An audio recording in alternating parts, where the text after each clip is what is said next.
The phylactery, a curio of ancient tradition, a popular gaming culture MacGuffin, or perhaps a hint at humanity's future. In Hebrew faith, it is a small leather box filled with sacred scriptures worn on the body, both a practical mnemonic device and a symbolic expression of our mind's need for external guidance. In more recent popular gaming examples, it is an anchor point for a spellcaster's soul, granting the magic user immortality at the price of turning their physical body into an undead lich, and giving RPG players a hell of a challenge to find their enemy's weakness in a seemingly mundane object. But what if the high concepts of the phylactery as a physical object imbued with the powers of godhood and immortality were only a few years away in our own world? Our game's setting is an uncomfortably close future, where humanity has been forced to preserve its legacy by launching ourselves headlong into the stars. Massive spaceships have been crafted to house and transport a collection of Earth's final gifts to the cosmos. Hulking silos of seeds and soil from every biosphere, monstrous containers of chemical compounds and naturally occurring elements from our former planet, behemoth tanks of DNA strands holding the codes for potential reset of our old home. But one colossal antechamber is the most sacred aboard this Ark ship. The digital archive is home to generative AI copies of humanity. Millions of unique computer programs trained to mimic the voices, personalities, memories, and wills of individual humans that couldn't physically make the journey through the dark depths of space. Shepherding this precious cargo is a small select team of several hundred rotating hibernating humans that carry on routine maintenance and repairs on the Destiny vessel. The game opens for our players being awoken early from their intended sleep schedule to find a ship on the brink of total collapse. Multiple catastrophic system failures has left the craft's infrastructure in disarray, with only minutes remaining before the lifeboat is rendered completely inoperable. It is up to these remaining player survivors to save the vessel's vital functions, restore order to the crumbling support systems, and set the Ark back on course to its final destination. But there's a hitch. Something, or perhaps someone, triggered the emergency in the first place. How were all the fail-safe protocols offline at once? Why are the autonomous computer functions completely missing? Where is the original crew that was maintaining the current watch of the ship? It becomes readily apparent that a failure this encompassing was the work of sabotage rather than an accident. Something sinister was trying to break the internal systems from within. This isn't a simple salvage and repair mission. Any member of the awoken crew could be involved in the plot, or know more than they are revealing. The eclectic mix of government scientists, company engineers, contractor security, or military pilots makes for a wealth of differing talents, but also a tangle of loyalties and motives. Who can you truly trust amongst the desperate group of last survivors? And then the voices start. Subtle at first, a strange whisper as you put the fires out amongst your broken hibernation tube. Could be the hiss of extinguished flames playing games with your imagination. Then broken fragments of words are clearly heard over the ship's intercom system. Could be survivors trying to communicate.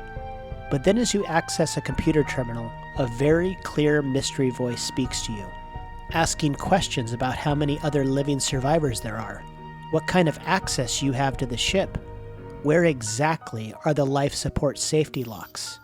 This isn't the ship's standard computer or another crewmate. This disembodied voice is one of the dead's AI personalities, supposedly sequestered in the vessel's secure archive, now somehow functioning autonomously in a vital terminal for the ship's control functions, and it needs your help to escape. This is the premise of the game's setting and gameplay. Player characters take on one of several secret background roles as they awaken into a chaotic space survival mission that can last anywhere from 30 minutes to several hours. They must live long enough in the dangerous collapsing ship to restore stability while negotiating with other players and AI-powered NPCs haunting the ship's computers. The oversized maps can comfortably hold anywhere from 50 to 100 players, depending on how frequently you want to interact with others. Smaller games would give a sense of horror isolation and paranoia, while larger games would lean more into collaborative gameplay and social deduction. The AI bots would latch onto these different types of games to influence player characters, offering the comfort and safety of an ally in smaller games, and pitting players' loyalties against each other in larger games. Characters will have to complete secret objectives and priorities associated with their hidden background role while choosing to trust or betray other characters. All players will inevitably have to contend with the generative AI personality NPCs inhabiting various terminals and systems around the ship, Some of these AIs are sympathetic to your plight and wish to help you save the ship by opening security doors and reactivating downed systems. Other AIs initially appear helpful, but are secretly plotting against the players. These imposter computer personalities were the cause of the disaster in the first place, and will stop at nothing to destroy the ship in order to escape the digital hell they find themselves in. The themes of intense fear leading to paranoia are a core component of the survival horror setting, and a definitive gameplay feature of social deduction games. This game is pushing these mechanics on two fronts. While all the players are ultimately attempting to save themselves and the ship from destruction, the means and methods they deploy are influenced by the hidden role their character inhabits. There are 4 primary factions amongst the living caretaker ship crew. The government role places you in an oversight position. You have access to most areas of the ship, including some vital tram and elevator points that allow you and your allies to move around the ship quickly. Your priorities as a government agent are to save the crew at all cost and maintain the ideal of order, even if it means damaging or destroying the ship's precious cargo. The company background allows you to play a member of corporate management. Your interests are to protect the sizable investment your company has in the proprietary technology of the Generative AI Archive. You have special access to advanced computer terminals that can more likely identify whether an AI program is friendly or malicious. You are also the only role that can access the sacred archive area itself, granting you the ability to further empower AIs around the ship or quarantine malfunctioning programs for further study. Several high-ranking executives are amongst the AI copies on board, and you are in line for a promotion if the ship reaches its destination with the archive safely intact. All other crew members and cargo are secondary concerns, and expendable to your primary objective. The contractor archetype gives you a specialized protection angle in the game. You have been recruited by the ship's founders, a mysterious, almost cultist shadow organization of idealist engineers, to see that the cargo of precious materials and organic samples reach the destination planet safely, even if it means you, the crew, and the AI archive does not survive. This role sees the ship as a seed for organic life, rather than a rescue mission for humanity. You have access to various elite engineering areas of the ship, and can reroute power away from life support and the digital archive if it means the repaired vessel itself will continue the journey without you. The military characters have simple orders. Protect the ship at all cost. Any threat to the mission, be it crew or cargo, must be eliminated with extreme prejudice.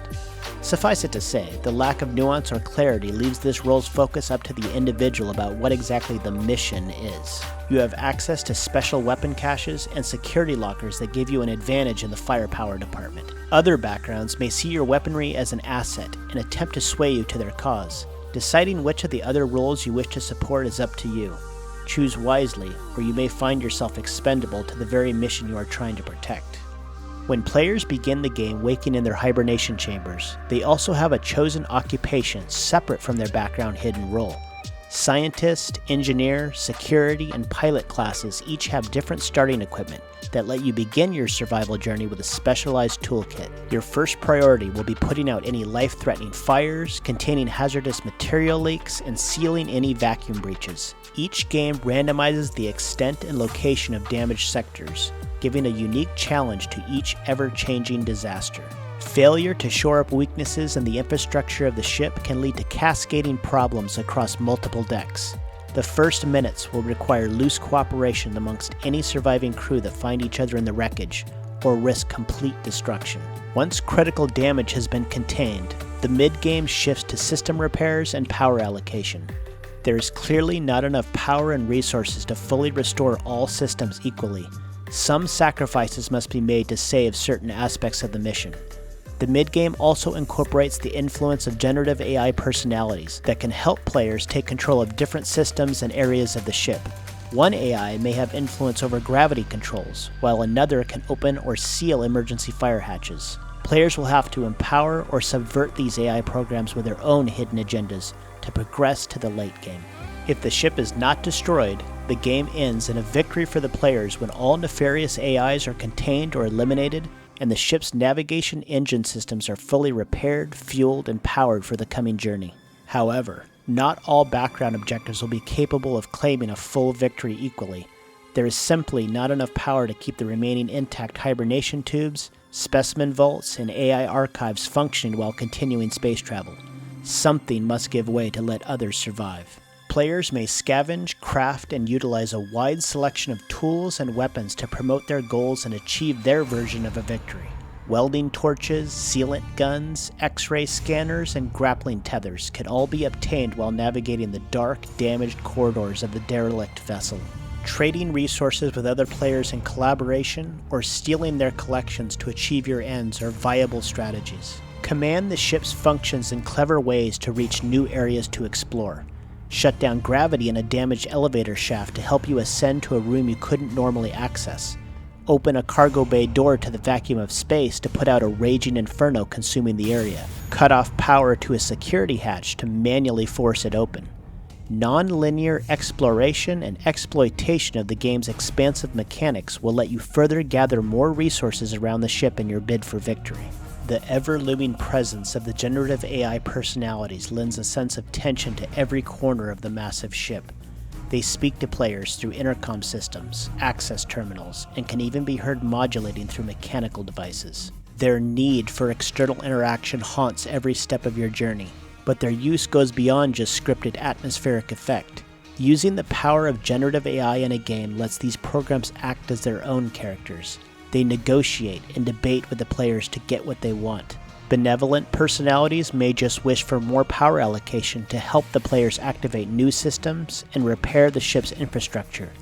Nefarious AIs may offer their help, but then use their newfound power to open an airlock or activate a dangerous trash compactor with survivors trapped inside. Like the foundational technology itself, using large language model programs in an important gameplay function is both a vital tool for success and a dangerously tempting shortcut. Giving the AI more power can be your team's path to victory, or lead to a quick death of the whole crew. Training these AI programs to be their own characters in the game is an exciting next step for game design. Getting the right balance of correct theme and context into their language interaction with players will challenge a new generation of game designers and usher in a future era of video games. But what if our development studio managed to nail the code perfectly and stick the landing in incorporating believable AI into our multiplayer sci-fi space survival game? Then their aspirations went a step further to attain a new level of interactive entertainment. Several years before the project's release, early development of the dystopian design document called for a twisted next level of artistic realism. Designers employed the use of real-life terminal hospice patients to deliver hours of voice dialogue to the training AI programs. These mimicked voices and personalities would end up being the models for the program's future players to encounter and interact with in the completed game. These shadows of the deceased would live on in the game world, haunting the halls of our digital world and spooking a generation of gamers into questioning the boundaries of life and death. As long as our motherboards, video cards, and hard drives keep running, so too does their soul's legacy. The new phylacteries are already here.